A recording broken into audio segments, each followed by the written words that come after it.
એ હિન્દુ સંગઠનના માણસો ગરબાની મોસમમાં કોમવાદી રંગ આપવા માટે કયા સમાજના લોકો કયા ધર્મના લોકો ગરબા જોવાયા છે એમ કરીને નક્કી કરવા માંગતા. આપણે ગરબામાં એ જાણવાનો રસ થયો કે મુસ્લિમ સમાજનો કોઈ માણસ આવ્યો છે તો કેમ એ ચેક કરવાનું મન થયું. તમને એ મન ના થયું કે રાજકોટના અગ્નિકાંડના મુખ્ય કસૂરવાર કોણ છે?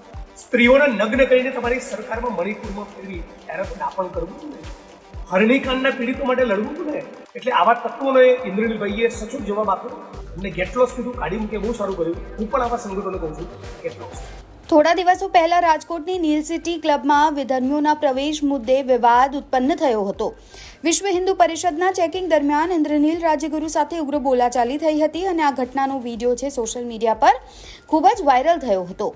ઇન્દ્રનીલ રાજ્યગુરુએ વીપના સભ્યોને ભાજપના માણસો ગણાવ્યા અને અહીં 150 વિધર્મીઓ છે તેવું કહીને સામનો કરવાનો પડકાર ફેંક્યો. ત્યારે આ બોલાચાલીનો વિડીયો હાલ ખૂબ વાયરલ થયો છે. પૂર્વ ધારાસભ્ય ઇન્દ્રનીલ રાજ્યગુરુએ વીએચપી સાથે બબાલ કરતા તેમની નીલ સિટી ક્લબમાં ફરીથી વિવાદમાં આવી ગઈ છે. ઇન્દ્રનીલ રાજ્યગુરુએ સરપ્રાઇઝ ચેકિંગમાં જતા વિશ્વ હિન્દુ પરિષદને રોકી અપશબ્દો પણ કયા હતા તેવા આક્ષેપો છે. ત્યારે હવે જિગ્નેશ મેવાણી પણ આ મુદ્દે મેદાનમાં આવ્યા છે. તેઓ ઇન્દ્રનીલ રાજ્યગુરુના સમર્થનમાં આવ્યા છે. રાજકોટની આ બબાલમાં મેવાણી મેદાનમાં છે અને તેમણે કહ્યું છે કે ઇન્દ્રનીલભાઈએ જે કહ્યું છે એ સાચું છે, એમાં ખોટું શું છે. આપણે રાજકોટનો એક વિડીયો બહુ વાયરલ થયો છે. ઇન્દ્રનીલભાઈ રાજ્યગુરુએ કહેવાતા કેટલાક હિન્દુ સંગઠનના માણસોને એક સવાલ પૂછ્યો. એ હિન્દુ સંગઠનના માણસો ગરબાની મોસમમાં કોમવાદી રંગ આપવા માટે કયા સમાજના લોકો કયા ધર્મના લોકો ગરબા જોવાયા છે એમ કરીને નક્કો કરવા માંગતા હતા. ઇન્દ્રનીલભાઈએ સચોટ કામ કર્યું.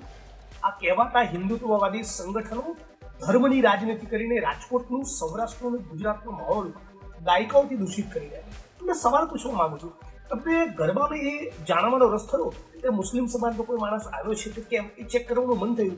તમને એ મન ના થયું કે રાજકોટના અગ્નિકાંડના મુખ્ય કસૂરવાર કોણ છે?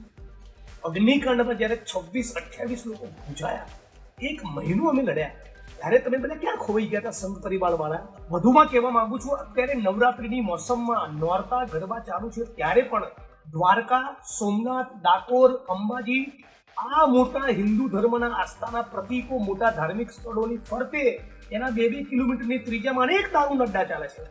તમે તમારા બાપા ત્યાં જઈને ઉઠા પડો ને, તાકાત હોય તમારા બાપા પાણી તા બંધ કરાવો ને. અત્યારે તમે ગરબામાં મુસ્લિમોને શોધવા નીકળ્યા. આ ધર્મના નામે રાજનીતિ કરવાની તમને ખોટા ધંધા બંધ કરો. સ્ત્રીઓને નગ્ન કરીને તમારી સરકારમાં મણિપુરમાં ફેરવી ત્યારે તો દાપણ કરવું હતું ને, હરણીકાંડના પીડિતો માટે લડવું ને. ભોગ બનનારા એક્ઝામ્સના પેપર જે લીક થયા એનો ભોગ બનનારા 95% હિન્દુ.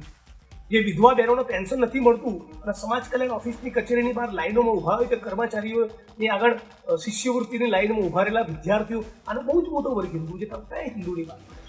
એટલે ગરબાની અંદર મુસ્લિમ ગયો કે ના ગયો એવો પ્રશ્ન ઉપસ્થિત કરીને આખા ગુજરાતનો માહોલ આખા ગુજરાતે સમજવું જોઈએ. પોલીસ પ્રશાસનના ઇશારે ભારતીય જનતા પાર્ટીને સરે કેટલાક લોકો દૂષિત કરવા માંગે છે.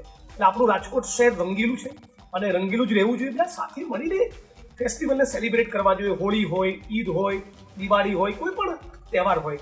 એટલે આવા તત્વોને ઇન્દ્રનીલભાઈએ સચોટ જવાબ આપ્યો અને મને બહુ ગમ્યું. ઇન્દ્રનીલભાઈએ જે પ્રમાણે એમને ભગાડી મૂક્યા, એમને ગેટ લોસ્ટ કીધું, કાઢી મૂકે બહુ સારું કર્યું. હું પણ આવા સંગઠનોને કહું છું ગેટ લોસ્ટ.